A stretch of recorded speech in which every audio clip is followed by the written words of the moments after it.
முருகப்பெருமான் உங்களுக்கு காட்சி தர வேண்டுமா? அதற்கு இந்த ஒரே ஒரு மந்திரத்தை மட்டும் சொல்லுங்க. முருகன் உங்கள் கண்முன் காட்சி கொடுப்பான். இது பொய் இல்லை, உண்மை. இந்த மந்திரத்தை சொல்வதன் மூலம் முருகன் காட்சி கொடுக்கிறான் அப்படின்னா முருகன் உங்களுக்கு அறிகுறி காட்டுகிறான். நான் உனது வேண்டுதலை ஏற்றுக்கொண்டேன் என்று அர்த்தமாகும். இன்று உங்களை இந்த பொதுநலம் வீடியோவை முருகனின் மூலம்தான் பார்க்கிறீர்கள். இதனை முழுமையாக பார்க்கவும். எப்படி உங்களுக்கு முருகப்பெருமான் அவர் வடிவத்தை காட்சி கொடுப்பார் என்றால், சிவபெருமான் பார்வதி தேவி நடுவில் முருகப்பெருமான் இருப்பது போன்று, அதாவது சோமாஸ்கந்தர் வடிவம். ஓம் ஸ்கந்தாய நமக என்ற இந்த மந்திரத்தை தினமும் பூஜை செய்யும் போது சொல்ல வேண்டும். 108 முறை தினமும் சொன்னால் மிகவும் சிறப்பு. இந்த மந்திரத்தை நேரம் கிடைக்கும் போது எல்லாம் முருகனை மனதார வேண்டிக் கொண்டு சொல்லுங்கள்.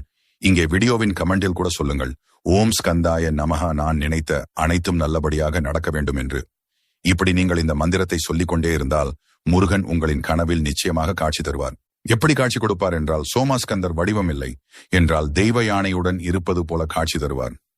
இந்த 2 காட்சி உங்கள் கனவில் அவர் கொடுக்கிறார் அப்படின்னா உங்களுக்கு இந்த மந்திரம் வேலை செய்ய ஆரம்பித்து விட்டது என்று அர்த்தம். முருகன் உங்கள் வேண்டுதலை கேட்டுவிட்டேன் என்பதற்கான அறிகுறியாக தான் பார்க்க வேண்டும். இந்த மந்திரத்தை நீங்கள் முருகனை வழிபடும் போது சொன்னால் போதும்.